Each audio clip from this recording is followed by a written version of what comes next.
Welcome to Pete and Hannah's Watch List. I'm your host, Pete Mitchell. I'm here with my great co-host, Hannah! Hello, people. Hannah, we're here today for movie news. That's right. But before we begin, let us tell the viewers and the listeners what they should do. Could you pretty please leave a like and subscribe to our channel? Leave a comment down below your feedback on the show. Thoughts, feelings, comments, all that jazz. Hit the notification button and you'll get great content like this one. Yes. That was for you for scaring me earlier. Biggable.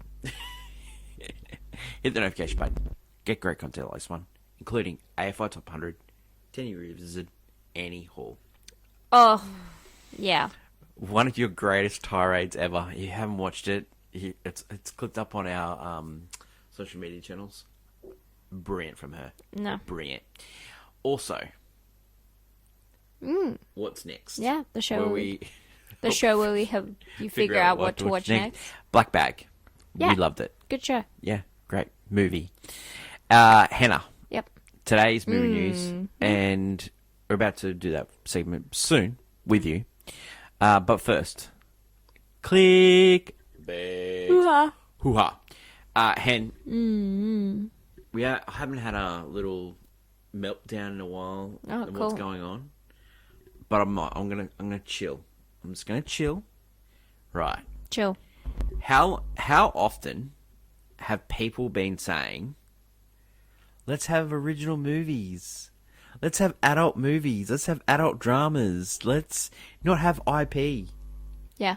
Last weekend, there was heaps of options for people all around the world to go see adult movies, including Novocaine, including Black Bag, including a new movie for Abedadiri with John Malkovich. Yes. No one saw any of them.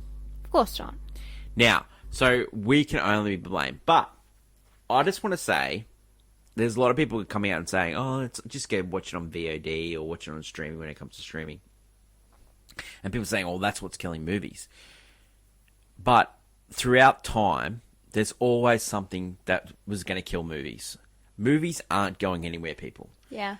They said that when television came in. They said that when the VHS came in. They said that when DVDs came in. They said that when streaming came in. And then they said that now with VOD over a couple of weeks after. Now, ideally, it is not the great time to, you open a movie out 1 week and then the week after it's on VOD. It's not great. But I think it just needs to be a remodel of how people go to the movies and how much it costs for people to go to the movies. People are right. It is a lot cheaper to watch it at home. You get $22 to watch a brand new movie in the cinema. You can, a lot of people's screens are a lot better. It's not like the old days where the TVs were not that great. Yeah. Screens are great now. We've got a great theater room. Like, we're still going to the movies because we enjoy actually going to see movies with other people. But I think it needs to be reworked, especially now that most of the cinemas are all automatron. Charge whatever you want for snacks and all that, but movie prices should be cheaper. Yeah. It really I guess, should be cheaper. Yeah, because a lot of people are willing to pay weird amounts for food, but Yeah. I guess if the tickets, the tickets are cheaper. Like if you're gonna go, if you're doing IMAX or you're doing like a gold class or a 40X sort of situation, yeah, pay a little bit more. But just for a seat in a cinema, it should be, no ticket should be over $10. Yeah. And if you did that, and you said to a person, two people can go and watch a movie, and it's going to cost less than a VOD, I think people would go and watch a movie because it's supporting local industry. It's supporting a lot of people's jobs as well. But I think tickets should be maxed out at $10. Yeah, I know what you're saying. They are very expensive because you don't, when you buy tickets, you usually buy them for more than one person. It's not like you're buying, especially families too. Families don't go to the movies as often. They'll go to like 3 maybe big movies. They don't go see all the little ones in between anymore. I just think every time that there's something has come up in the world, TV, video, DVD, streaming, you've got to fight back with a new offer, and I think this could be the new offer. I really do think that having that extra, just that little bit, just to get people out the door and get them into the seat. I think, and then you'll make your money on snacks and it's the supermarket milk thing, where milk and bread is usually very much cheap, so that it's loss leader. It's just what you go in to get, but then you end up buying And a packet of chips. So it's like, maybe movie studios, they need to say, okay, well, the ticket prices are going down. We're going to make movies for a lot cheaper. I mean, they should. There are some movies that look at like the movie like Electric State. Now that movie's free. And that goes on. Well, it's not free, but like but it goes straight to streaming. It's funny how like people don't think as Netflix is like a cost. They just think, oh, it's just a part of doing life. I've always got to have it. Watching Electric State is free. I don't know. What do you think before we give it over to the fans? No, I think you're right. There should be a change in the system. There's no point breaking down. Like people are not going to see movies. Like there was some good movies that got released last weekend. Novocaine, Black Bag, great movies. Yeah. Some other movies not so great. But I still think people don't want to risk spending so much money and then having a bad time at the movies. Exactly. And that's what people are finding. And there's a risk factor. And that's why people are going, oh, well, I know Wicked. I know the Jurassic Park films. I'm going to see a dinosaur. That's what I'm here for. So, I know Paddington. I know the bear. I know Mufasa, Oh, let us know in the comments below what your thoughts about saving the theatrical release. Is it banning VOD after only a week? Or is it, lowering ticket prices? Do we need to doing something different? Mm-hmm. Okay. Let us go over to my favourite segment, Hannah and movie news. Welcome back to movie news. This week, I know you've all been wishing to see this movie. It's Snow White, the live-action Disney remake. Yes, it's the timeless story about a girl who eats an apple from a stranger and true love's kiss wakes her up from a deep sleep. However, there's going to be some changes to that story in this movie, and we're going to get some new original music, maybe some great acting performance by Rachel Zegler. We'll have to see. That is what we'll be watching next week. Leave a comment down below on what you'll be seeing. Until next week, bye! Senna, oh, God. Snow White. Huge.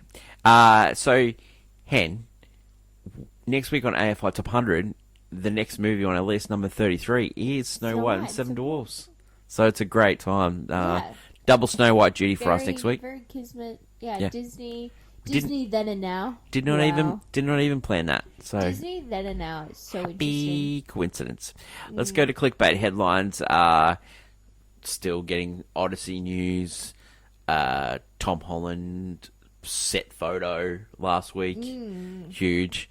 Another trailer release. This time it's for The Materialist. Directed by and written by Celine Song.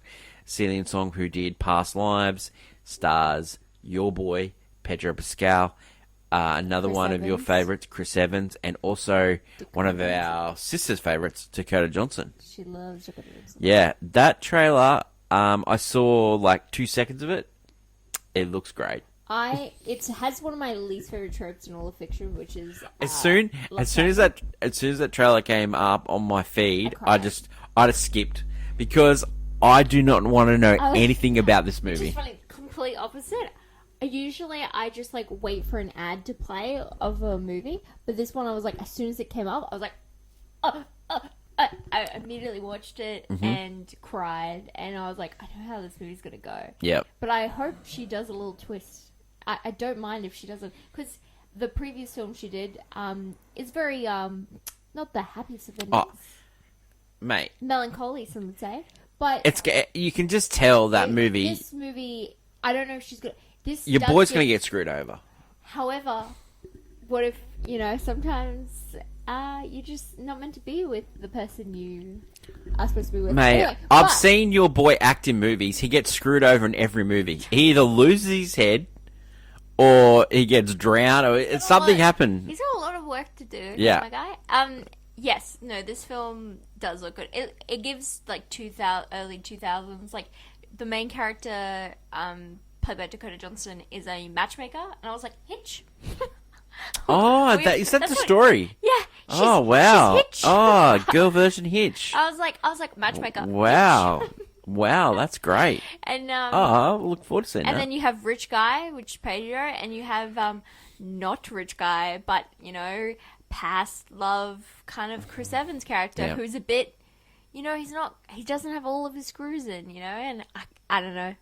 Both are great. Yeah. Both are, honestly, both are great options. There's an obvious one I'd pick. Wow. However, but yeah. Surely that's one of your most anticipated movies for this Yeah, year. they could be my favorite movie of the year or my least favorite movie of the year. What did Could be both. Did you show it to our sister? Oh, she's seen it. And thoughts? Nick's seen it. They all love it. Oh, They wow. were very excited for it. Everyone's very excited for it. Really?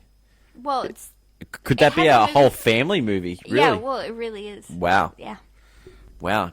Big year for us as a family with some movies Yeah. coming out. So, Materialist A24. Love it. That is it for today's show. Next week, double Snow White. Snow White, what's next? Snow White AFI Top 100, and then movie news. Wow. Mm-hmm. Huge. Love it. I hope you like Disney. Thanks everyone for listening or watching. Disney. That is my lovely co-host, Hannah. Long live cinema. And until we meet again, it's bye for now. Bye.